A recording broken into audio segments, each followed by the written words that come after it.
Hey, everybody. Welcome to the Better at Beach podcast. My name is Mark Burick, and I'm here with my co-host, Brandon Joyner, and we have just wrapped up the weekend for AVP Huntington, the first tournament of the year, 2024, if you're listening to this in the future when robots have taken over. And the Taylors have won yet again, and we are going to go through today a bunch of what we saw, what we noticed in the tournament. Going to give the AVP an actual high five for its coverage of all of the courts. Was so happy to see that it was easy for viewers, easy for users.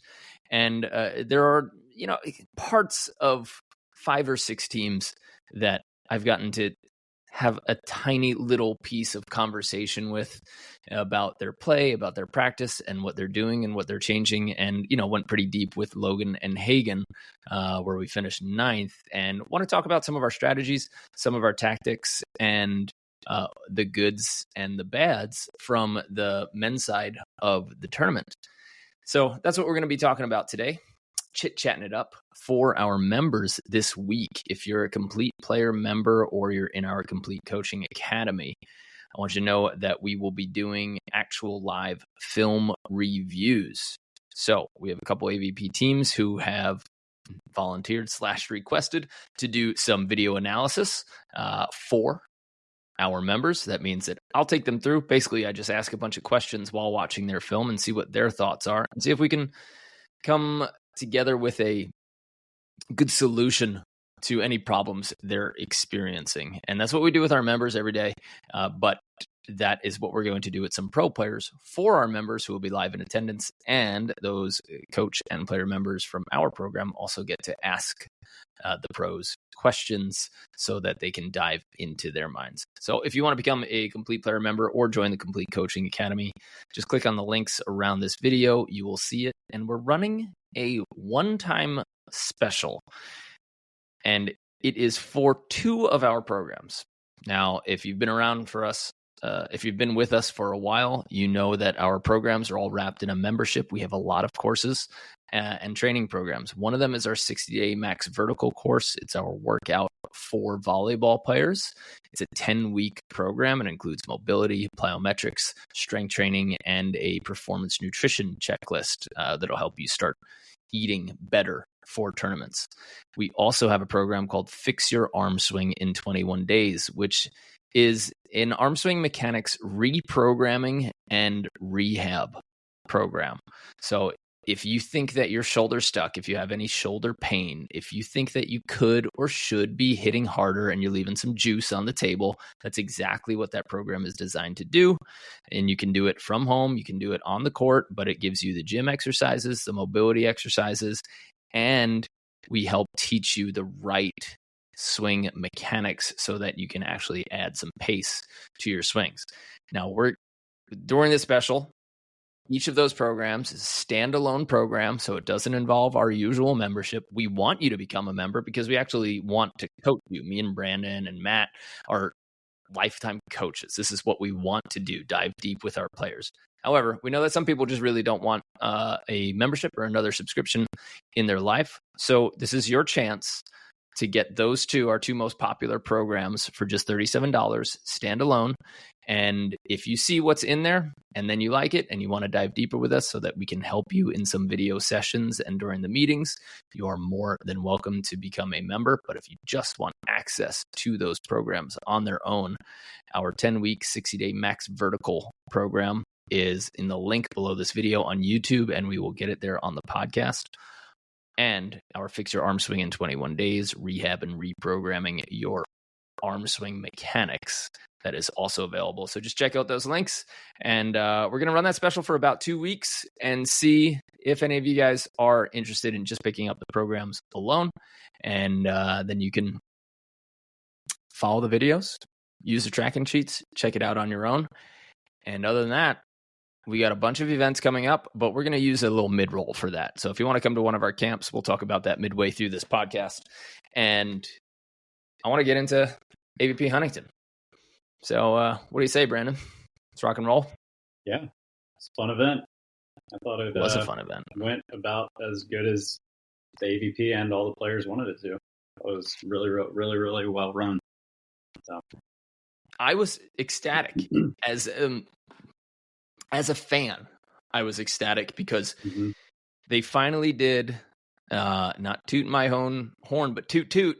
They finally did the smart thing and put all of their matches on YouTube from every court on the same thing, where you don't need to download an app. You don't need to do all this extra stuff. I remember at one point, to watch a full tournament, you had to download 3 separate apps at one point, or get 3 different subscriptions. And this is AVP building its brand. Yes, it's building its brand on the back of YouTube, which is always seemingly dangerous. But all you need is one person if AVP gets hacked or anything like that to get that channel back. And YouTube is pretty good about that, especially with its big time channels. So this is the right move to have all of these videos, all of these matches available for anyone to watch anytime, and available all weekend. I had, at one point I had 3 different matches going. I had one on my phone, I had one on my TV, right? And at the end of one on my computer. So I thought it was awesome. Yeah, I thought it was great. I spent most of my day Friday horizontal, sore. And it was, I thought it was great. I think being able to watch all the matches, being able to flip through, I thought the schedule that they came out with was amazing. I thought it allowed people to choose what style of volleyball they wanted to watch. Almost every hour there was either a women's match or 2 really high level men's matches, or 2 really high level women's matches. And I thought it was great. And even in person, I thought the setup of the event was great. The outside courts had people surrounding them from Friday morning until Sunday afternoon. And the stadium court, I thought it went well. I think with the selling of tickets, I know that was kind of a conversation going into it. I think Thank God we're selling tickets. Yeah, I thought it was great. I didn't hear anybody complaining. The one thing I will say is I think that they should be more mindful of single game attendance. Meaning, like, let's say Logan and Hagen play at 10 a.m. on 9 a.m. on Saturday morning, and the stands aren't full, but there's 20 people waiting outside to try to watch the game. Maybe you allow a single match seating type of arrangement early on in the day. I don't know how they would organize it or what, but getting people in those stands mainly for the shots and I see. Allowing people to support. And I think they kind of started doing that to an extent, but I think it's something that they'll probably think about and figure out if it's a problem, if it's something there in the future. I know the tournaments coming up, Manhattan never really has a problem filling those stands, and Chicago as well. I think those 2 events are probably the most attended, so I think it'll go well there too. It was a little like the one disappointing part was it didn't seem packed. It didn't feel like a Hermosa or a Manhattan where people were just thick in the crowds. There were some empty stands. The side courts were like 5 people deep, where there'll be 10 or 11 people deep in Hermosa, Manhattan. They got pretty big though. Saturday afternoon and Sunday. Okay. I know because I was one of them. I was in one of the people. No, but yeah, I thought it was cool. I think that they did a great job with it. And a great event. It was cool to see Sean Cook and Cody Caldwell. We worked together. They let me run a couple other practices during the preseason, so we got about 8 or 10 practices together where we were just touching on basics. Basically just me watching them pass, set, and hit. But they put it together, and Sean was physical, and Cody was passing so well. I mean, for the amount, like I was in Hagen and Logan's box, and we were trying to serve perimeters, and we did perimeter serving a lot, and we got a lot of people to take a knee for passes, to dive for passes, and I think 75% of Cody's passes, we had him on his knees or on the ground somehow. We were sharp with our serving, and they were still in system. And Sean's on 2 game, getting out of trouble consistently, was good to see, and it was intimidating to see him jumping and thundering off high hands, or when he had open space. He's got range even more this year than he did last year. Mm-hmm. So it's fun to see him just taking off. Yeah, they looked super composed. They looked like they'd been there before, and I know Cody had 3/3 last year. Really? Wow. I think he had 3. So, and he played like it. And he's been on the big stage. He's played international. He was, he's got some kind of NCAA awards where he was just an absolute moneymaker in college. Mm-hmm. And he just kind of came out of nowhere in his late 20s, and everybody's, who is this guy? Oh yeah, he's a rock star. Yeah. So that was cool. And they're just easy to root for. They're a fun team. They're kind. They love the fans. Their antics are fun. Hate Sean if you're playing against him and you don't know what to expect, or even if you do know what to expect, his antics when it's going wrong for you are fun for him, great for the fans, great for the sport, a kick in the nuts for you if you're losing points. Yeah, 100%. And he's got the game to back it up. Yep. I think everyone saw that he almost murdered Kame Schalk on the court. That was, oh man. There's a couple funny posts going around today. I know. Now Kame's like, now everybody's like posting. It's popular to post yourself getting 6-pack now. I might, you know what I might do? I might post that one time where I clocked Evie in practice. Bruno got you. Oh, that was, if you've ever felt a volleyball touch both of your ears at the same time because of one spike, Bruno must have hit it. Yeah. No, Sean was thundering. They were playing well. Taylors were unbothered for a whole tournament. They looked so calm. And it's kind of funny, my where I live, I have I'm lucky to get to watch a lot of their practices. And I've always appreciated, I think I've spoken to you a little bit about this. I've always appreciated Taylor's game. I am one of the people that says he's amazing. He's great. He does a good job. After watching, because probably for the last year, I've been able to watch their practices. The consistency that they play at every single day, the accuracy of their shots, the work that they're putting in with Evie, it just, I think it truly did show. They looked unrattled. They looked like they were confident. I mean, they were split blocking up until the finals. I think they split blocked a little bit in the finals as well. I mean, there were a couple teams missing. So I think that's something to take into account. But, I mean, they still just, they cruised. Yeah, cruised. It's so much. It's interesting to see the difference in their arm swing mechanics, but the similarities, where Taylor Sander, his chest really opens wide. Like you see that elbow kicking back, which is really nice, and then he just crushes. Whereas Taylor stays a little bit shorter, still perfect arm swing mechanics, still draws his elbow nice and low, but it just a little bit shorter. You don't see him wind up as much as you see Sander. But either way, pass set and defense is insane by their part. The amount of digs that Taylor's getting, and then seeing him from at the dyno in Hawaii playing 1-on-2 volleyball was like, well, yeah, if you can do this, right, and then you add a blocker who's won world championships in front of you. Exactly. Yeah. And then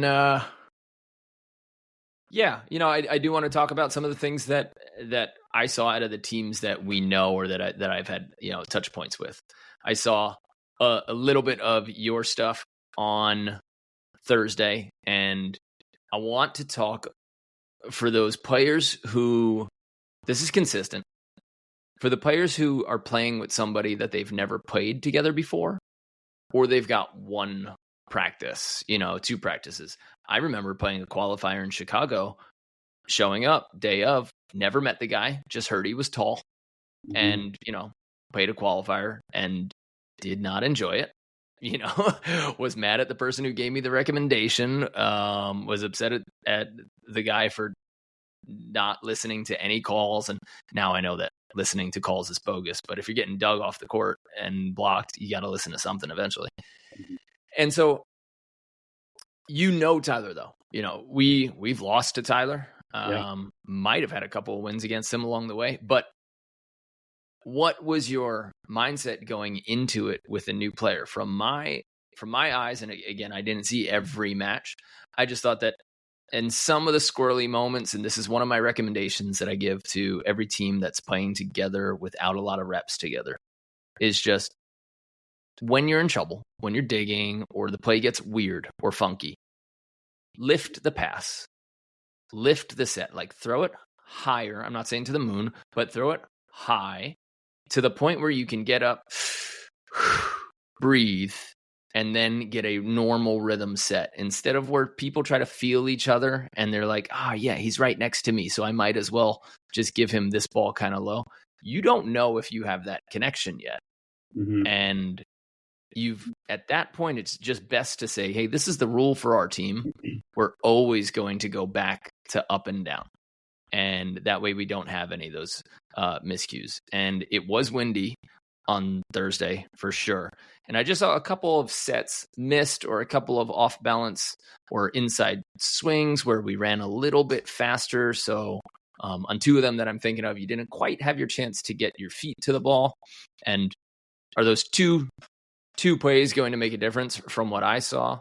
Maybe not, but definitely as far as advice goes, if you guys are playing with people new, simplify. And simplify means running the same height that you always run the same distance that you always run, even when it gets squirrely and you think, oh, here's an opportunity for me to jump set, and your partner's never ever seen you jump set before.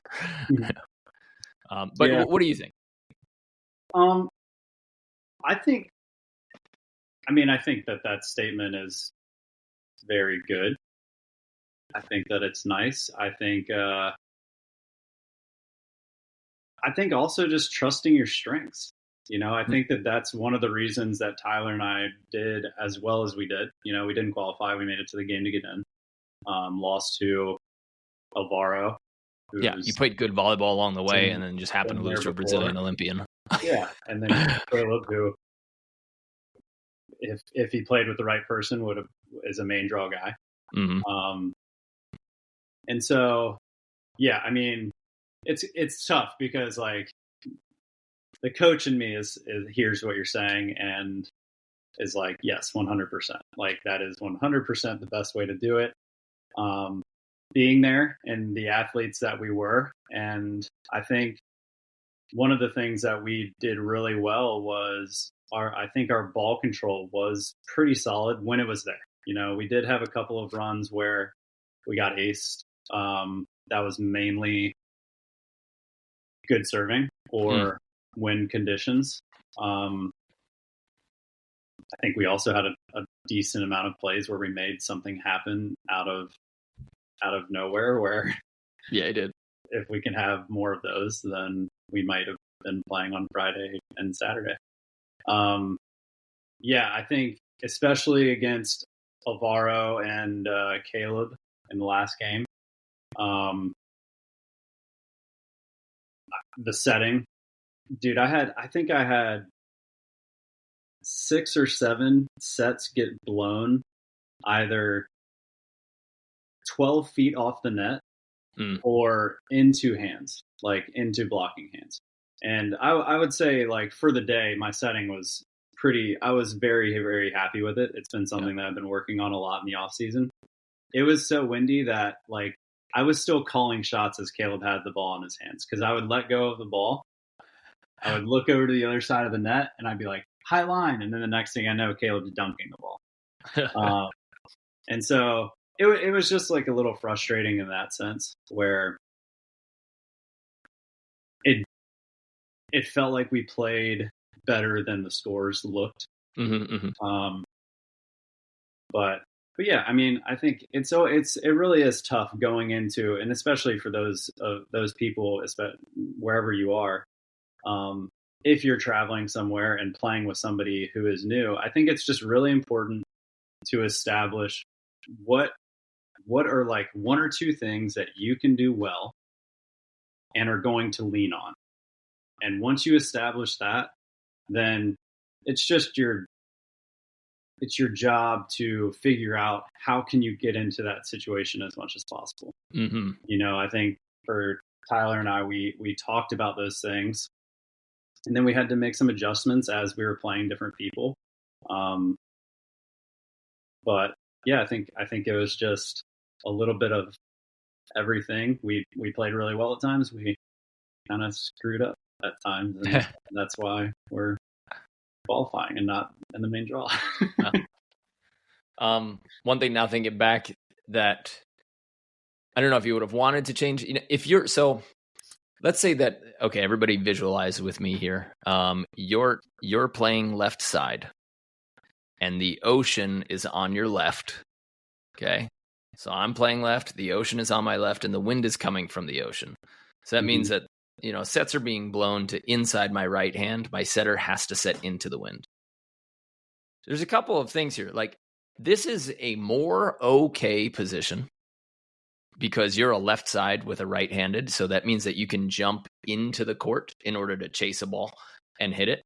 Versus if you're a right side and the wind's blowing from your right to your left arm, so your setter is now pushing into the wind again. Now the ball gets blown heavily to your left side, and that hurts. So you usually, most teams would want to set back, so you set with the wind so you can hit back into the wind. Your cut shots get meaner. Your hard cross you can detonate.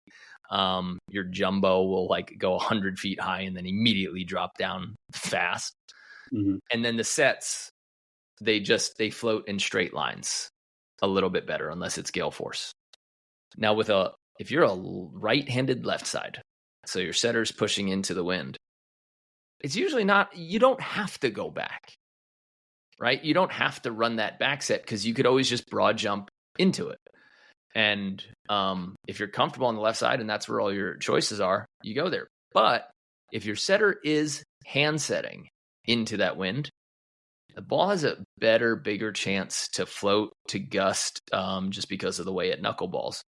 And I did see one of the sets that I think Tyler had to stand on. It almost looked like he tripped. He came in for an approach, and the ball, either he tripped or the ball must have gusted so much.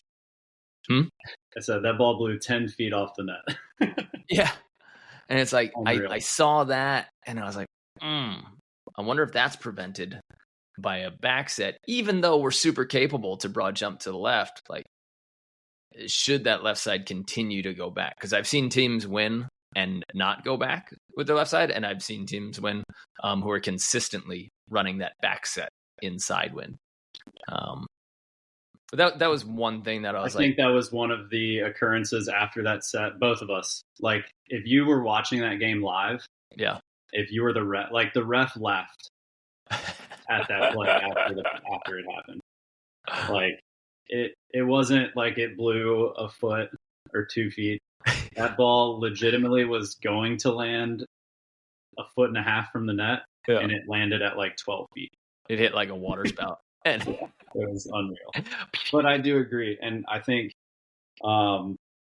we did a good job when I was on the opposite side. So I was a right-handed player on next to the you were going back. Yeah. I was going back pretty consistently. And the reason that I started doing that was because we lost our first set of the day, like 28-26. And we were up pretty much the whole set. And I lost the match or the set because I was stubbornly staying on the right side. We had like a couple point lead going into the 18-17 or 18 whatever switch. Might have been 19-16. Stubbornly stayed on the right side, lost like 4 points in a row really quickly. And then for the rest of the day, I went back every single time, unless it was like a pass that 100% needed me to be there. Yeah. But it was a quick one. I think Tyler did a pretty good job of going back on that side when he could. He was also running like kind of tempoed sets to the plane if we which were makes going. it like more okay to stay on that side. Right, because I was able to push it through the wind and I wasn't worried about it blowing. But yeah, I think it's a really good tool to use. And I think if just setting a rule for yourself, like for me, I usually have a pretty strong rule that like if I get stopped twice, I have to go back. And so establishing that rule early enough and saying, okay, I'm not going to allow myself to lose 3 points the same way because of elements. Yeah. I think it's also a good opportunity for everybody who has never experimented with a bump spin set. If you've never intentionally put spin sideways, left ways, right ways, front ways, backwards and stuff, but if you can learn how to kind of cut a set so that it spins and sits at least a little bit straighter, and this is just talking in general, but I grew up in Long Beach, New York for volleyball. And so we always had this crazy headwind, and it just seemed natural for me to learn how to bump set with spin so that I could push balls to the net better, especially when people started saying words like roll me up. In the beginning, you don't know what that means. But then you sort of get it. Okay, it's going to cut the wind. Now I understand. And so I got pretty good at bump setting sideways and, again, left ways and right ways with spin. But if you don't have that in your arsenal, I really recommend you just going outside, putzing around with the ball, and learning how to put any spin you want with your forearms in case you ever have to run into that, in case you have to set into heavy wind with a small distance or into even light wind with a long distance. That way you're not creating that knuckleball, and now your hitter feels like they're trying to swat a fly. That becomes tough. So if you could get that ball to travel in a straighter line with some bump spins, guys, just go out there, mess around with it, and see if you could play one set of volleyball where you make every bump set spin. And that'll be worth it for you. And then you'll learn how to use that in the wind. And if you're in an indoor facility and you're ever going to play an outdoor tournament, this is something that you have to learn without learning the hard way. Yeah. There's a pretty cool, I can't remember who told me this, but a really cool drill for like coaches out there or people that are playing is to encourage people to start going behind and like creating this idea of wind is actually setting the net up at an angle. And so like your power side is like 2 inches high and the other side of the net is like 2 inches low. And so it's like a way to encourage your players to realize that like one side of the court is better to play on. And even if you don't have the wind, whether it's you're at a place that doesn't get windy or if it's an indoor facility, it still makes players think of like, oh, I'm going to go hit it on this like shorter side of the net. So I think that's like, I heard that idea. I cannot remember who told me that last year, or maybe I came up with it when I was talking to one of my coaches, but I thought it went really well when the coach implemented it. And it created that storyline of saying, okay, this is why we went back. And obviously, whenever the tournament starts and it's windy, then you've already seen it. You've already realized what it feels like. And JM had one at camp where he said, okay, so maybe it was if you guys all visualize. I think it was JM. Oh, he always comes up with good drills. Yeah. if you visualize the net as having 5 zones, 1, 2, 3, 4, 5, and that's how you call for your sets. If you want the far left, you're calling 1. If you want the far right, you're calling 5. That's what USA Volleyball is using for their stat keeping. It's what they're using for their systems right now. So you might want to get familiar with it anyway. But he made a rule where he said you always have to have at least a 1 zone space from where the setter is setting to the set you call. So if you pass straight in front of you, so if you're left side, you pass straight in front of you and your partner is setting from 1, you have to call a 3, a 4, or a 5 because you've got at least 1 zone of space. If you pass to the 4, then you can't call the 5. You can call a 2 or a 1. And just the knowledge of this is what space looks like. This is what having to move to a different spot looks like. And then you can feel out your own way after that. But I really like that drill too. And figuring that out or saying that you have to hit every ball from a certain zone. Coaches, you can set up an antenna and say, hey, if you're a left side, you always have to hit from the right side of the antenna that we put in the middle of the court. And it'd be fun to just try to hit that antenna and mess with the other team as a bonus drill. Yeah, I like that idea too. Okay, so next, I wanted to talk about Jake. So Jake Urrutia took a 9th. He ended up playing with David Lee. And something I thought he played really well. Not everybody gets to play like this, but Jake's one of those guys that can dig balls with his hands really well. And so he has the ability to step up into the pocket and very good reaction time. And so he leaves his hands out in front of him and then just is able to scoop balls with his hands. Now, if you're not comfortable with your hands, you better get your butt back way behind half court. But Jake is able to step at half court a lot and get really close to some hitters and scoop balls with his hands, which is really nice. But he had Dave Lee, who setting has been a question mark for Dave Lee. And in order to play with a setter who struggles, you have a couple of choices. You could either run a really small set, right? In which case you have to make some pretty fast decisions, and you can get trapped by blockers because it's so predictable for your lineup. They see exactly where you're going, they can time you exactly, and you can do that. Or you can wait back if you want to run a regular tempo. And so we told Jake, I was like, hey, the most important thing for you to be successful here is just absolutely waiting, walking on every ball. He's got that big forward lean for an approach. And so he doesn't get early much, to be honest, even though he's got a heavy forward lean. But I said, it's going to be triple important for you to just walk for your first 2 steps. The only thing that needs, literally walk. I mean, if everybody could imagine just walking high, and then off of their left foot, then just stomping your last 2 feet in the ground from a walk to a stomp. It's a nice approach to have. And he was waiting back so well. He got so many good looks, played great offense.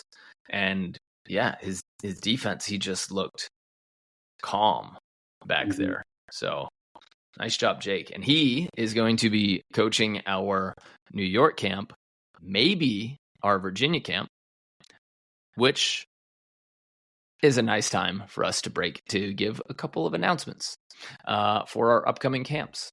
May 31st, Long Island, New York. We're going to be in Long Beach for 3-day camp. That's all levels. June 2nd, we'll be in Hermosa Beach for beach volleyball fundamentals. If you just want to run through the basics and get a ton of reps in 6 hours, come out there June 2nd to Hermosa Beach. If you're new to the sport, it's also a really good opportunity for you.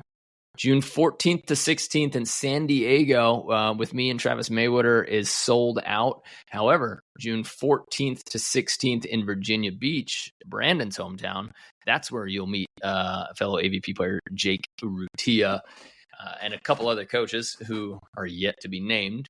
But that's already got 32 people out in Virginia Beach. So that's going to be another big camp. We keep breaking records. We opened up a couple more spots for that, so that's exciting. That Just is locked down one exciting. more court. What's that? So we just locked down one more court for Virginia. So Oh, great. just opened it up to a few more people. So if you're interested in the Virginia one, get signed up fast. Awesome. You could go to betterbeach.com/camps to check that out. And Vancouver, Canada, June 28th to 30th. We're going up to Canada. June 28th to 30th. So that same weekend in Hermosa Beach, we have a 3-day camp for women's B and A players. So if you know any women's B or A players, let them know that June 28th we're running in Hermosa. And July 19th to 21st, we are in Hermosa Beach for B and A level men and all levels in Chattanooga, Tennessee. Going back to the place where me and Janelle got married, and actually going to spend a little bit of extra time there. And then signups are open for Bend, Oregon, July 26th to 28th. Bend, Oregon, all levels. Signups are open. So just head on to betterbeach.com/camps and start clearing your fall and winter schedules because we are signing the contracts for our hotels. Should we release the dates? Sure. All right. Save the date for Halloween week. Guys, the week of Halloween, that is the last week in October. We will be in Florida at PCI. But if you are an alumni and want to join us in Punta Cana, the Dominican Republic, for an all-inclusive resort retreat with us, we only have 4 courts. It's going to be a hyper-limited camp, and that is only open to our alumni, people who have attended a camp. So if you haven't attended a camp yet and you want to come to an all-inclusive resort, you better come to a camp fast. We got the Miami camp. We're going to release some more information on that too at the end of September.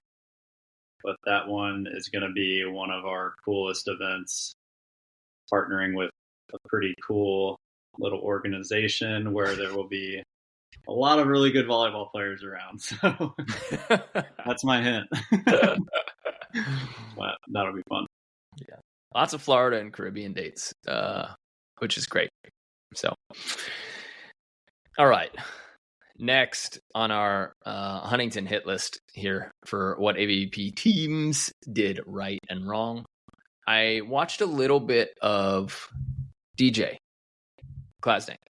And guys, if you are not a member yet, DJ and Brian, we're going to be doing a film session with them this week.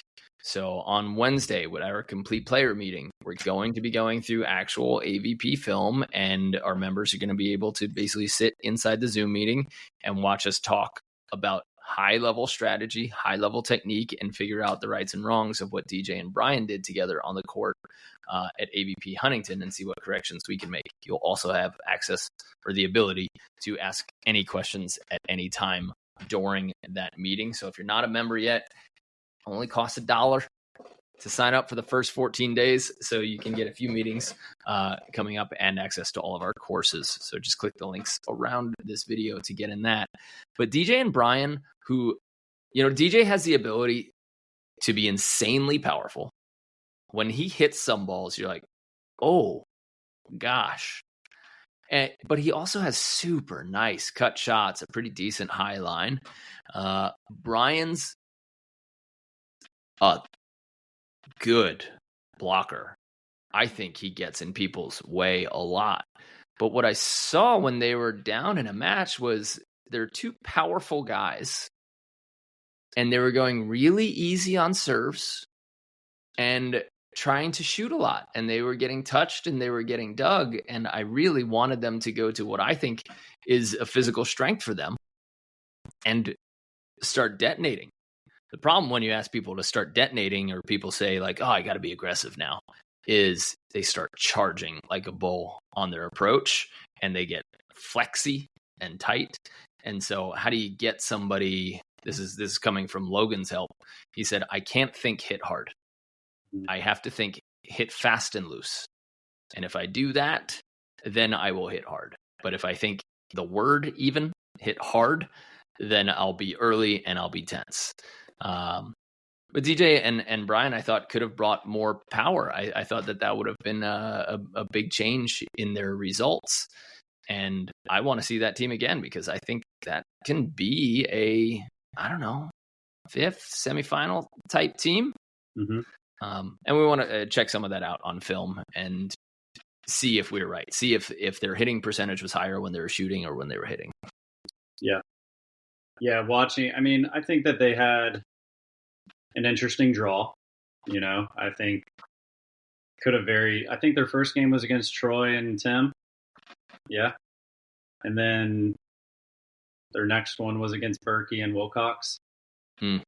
Who I think Berkey and Wilcox are a very similar matchup to DJ and Brian. One of the things that I'd be interested to see, especially if you watch the Berkey-Wilcox match, would be how they shrunk the court. I think DJ was running a lot of middle sets, which makes it tough for him to bring that power. Mm-hmm. And if the location of it was hard to see if the sets were tight or what, but like I personally, if a team runs a middle set on me, I really like that because I think that that's when errors can happen, especially if it's an aggressive player. Yeah. Because they're either going to hit the ball away from me, maybe they miss wide, or they're going to try to hit the ball back into me, which if you get the right call at the right time, then you're kind of helping the blocker get a good touch on you. Yeah. Yeah, I think it was a tough matchup because, and I think that's what Berkey. I've been playing with Berkey a lot recently. He's been my practice buddy here in California, and the one thing that kid is really good at. I mean, he's a monster. He was I think the 41 seed that qualified. But when you talk about going out and being aggressive, I don't even know if Berkey knows that his partner is calling shots for him. He tries to hit high. He hits the ball really hard. He gets some really cool bounces. And yeah, I think that Brian and DJ can almost like learn a little bit from Berkey watching that film as well. But yeah, that'll be an interesting little film breakdown. Yeah. So speaking of hitting hard, did you see the things that James Shaw did this weekend? Yeah, I've been seeing the things that James Shaw has been doing since he was in college. God, he's coming up quick. I mean, he's been there for a while. I think I was talking to John King a little bit, and he was like, "Man, Jordan and James kind of came out of nowhere." And I was like kind of talking about him because, and I think I mentioned this to you as well, as far as people that are playing in the AVP tournament, he might have the most high level volleyball experience out of anybody. I mean, maybe not the Taylors and Try and Came, but anybody who hasn't been playing at the pro level or winning championships already. He was a 4-year starter at Stanford. He was a setter, but he was like their most athletic player, just touching the ball above the top of the antenna. He had some setter dumps in indoor that like bounced higher than his players' hits. And then he was on the USA roster, like the VNL roster, and had some opportunities to play as well. And so it's really cool to see him show up on the sand. I think this is kind of somewhat like his third season. I think he got hurt there for a little bit. Yeah. Played a little bit when you were still playing. And then his partner Jordan is just getting better every year. So they're definitely a team to watch. It was seeing him hit hard line over Alisson and it be 4 or 5 feet from the back line, bouncing. And Phil. I mean, yeah. God. Yeah, he was not shying away from anybody. No, and he can do it on like a tempo set too. Yeah. You know, he doesn't even need to like really truly gather and make sure that his feet are completely there, or he's just like able to get his feet to a tempo set and crush. So that was That kid's scary. I don't be surprised, anyone, if he's in a final before the year's out. Like, I know there's only 2 to go. But if he decides to play, Virginia, Denver, anything like that, he should probably be a favorite based on the teams that I think or know are going and not going. Mhm. If he decides to go, he'll be a favorite to be in the semis at minimum. Yeah. It should be interesting. Yep. Yeah, him and Jordan, I think, won a futures event already this year. They made it into a challenger and I think got a 9th or something. But yeah, they're putting in the work and showing it too. Yeah. Well, that's our rundown. And since we didn't watch any of the women's. No, I watched. Dude, the one thing that I didn't get to watch any. I had the men's and I had the players in, and then I had to drive home, and then right. So the one thing that I'll say, which I think is really cool for the sport, is from the 1 seed all the way down to the last seeds, and on both the men and the women, it is incredibly tough. Yeah. Like, I would even a couple years ago when we would sign up for a qualifier, you'd kind of go into it knowing even our text thread that we have with like all of our buddies, we would have the conversation of being able to say, "Oh, you got a good route." Right. There's no more good routes. Mm-mm. Like when I looked at the qualifier list, I not only was I like, "Oh man, my bracket's tough." I looked at the rest of the brackets and I was like, I don't want to be in any of these brackets. Like, these guys everyone is so good. So it's really cool to see, and I think I'm at that point in my career where I had a really cool moment in the qualifier where I didn't feel pressured. Mm-hmm. And it just felt like a game. It felt like I was playing points. And like my first match was against a kid, Nick Amato and Thomas Hurst, who I think Thomas came to some volley camp Hermosa and Better at Beach stuff. Like 5 years in a row. Yeah. And it's like, I get to watch these guys and they make good plays and I'm able to be on the court and congratulate them. I think that's like, it's a really cool point in the sport. The next round I got to play against Cole, who like I've seen play a decent amount. He really respects us, what we're doing with Better at Beach. And he'll ask me questions and we'll kind of be able to talk in the middle of the match where like I remember one play where I pulled and he ended up hitting into the net and he was like, "Oh, good pull. Like, you got me." Like, he would pick up a shot. And then like Caleb and Alvaro were able to have like these miniature conversations in the middle of games where it's really cool to see where the sport's going. And I think we've seen that on the women's side for the last couple years. It's unreal. Like, when you see that Kelly and Sarah are getting a third in an AVP event when they're one of they were world champs, and then there's just a lot of really cool stories, Betsy and Julia coming back from a surgery, like a knee surgery, which is pretty tough, and doing what she did. The Alex and April comeback, amazing to see those two moms out there kicking some butt. Yeah, I thought it was better story-wise and storylines and everything, like competition based and what the future holds. To watch the women's side would have been better for everyone. I mean, yes. Just because of all the things that are going on and the fact that you had, I think Rich Lamborn at one point, he said, "Yeah, we have 3 of the 5 top teams in the world in this tournament." And you're going, what? Yeah, unreal. And then like you're seeing, like, I think Savvy got a third last year in Hermosa with Megan Rice, and she's in the qualifies and then does well. Yeah, smooth run through the qualifier. She handled her bracket for sure. I saw that and I was like, okay, she was comfy. Right.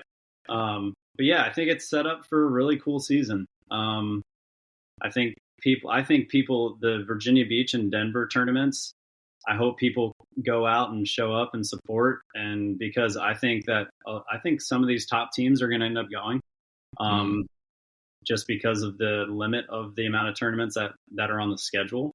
But even if they don't, these tournaments are loaded with fun volleyball players.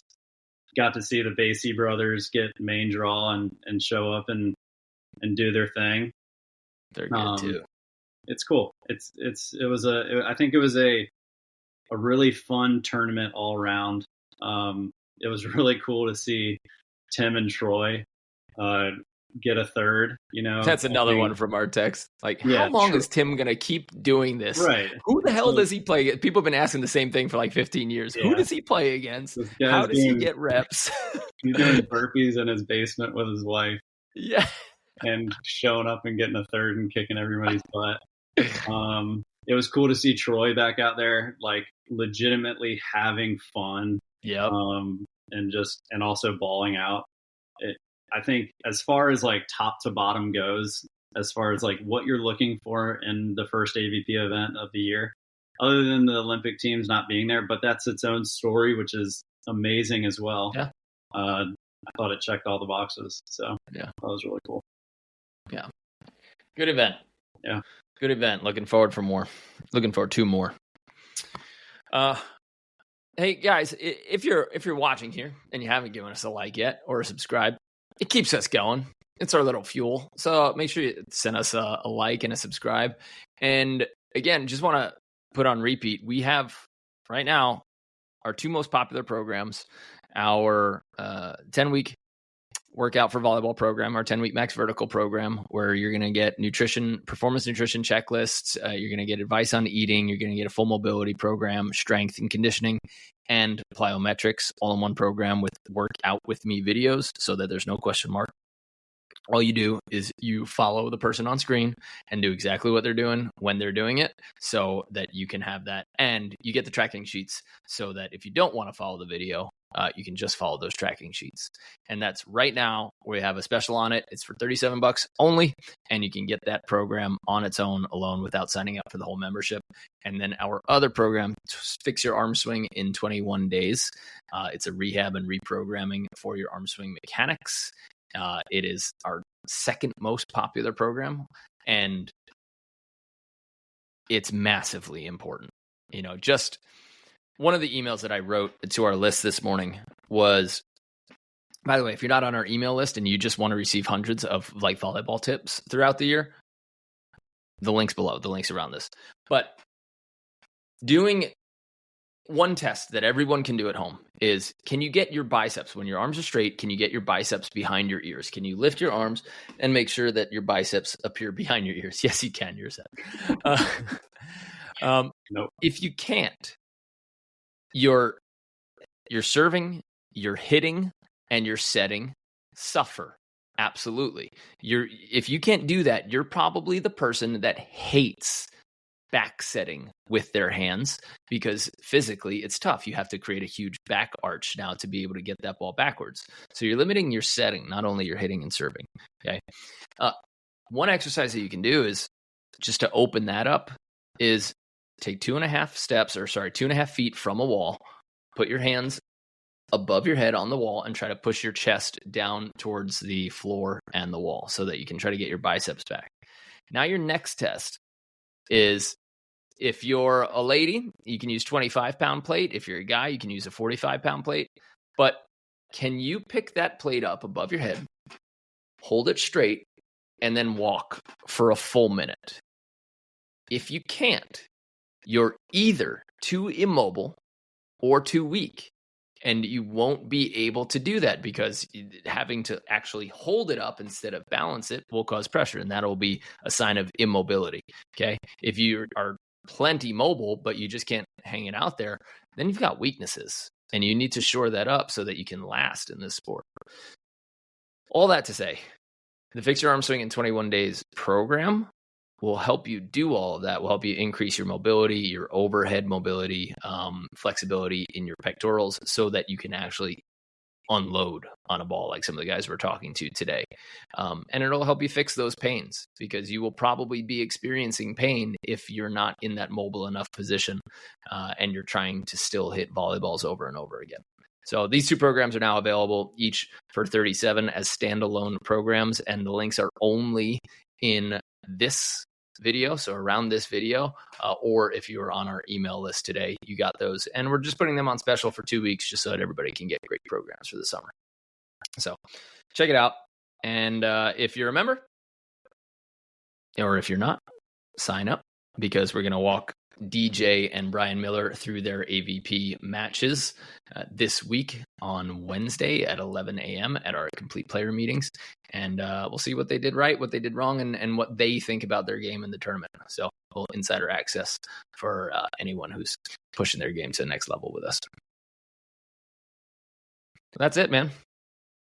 It's almost time to work out. It is. Yeah. All right. For Brandon, for me, see you guys on the sand. Have a good one.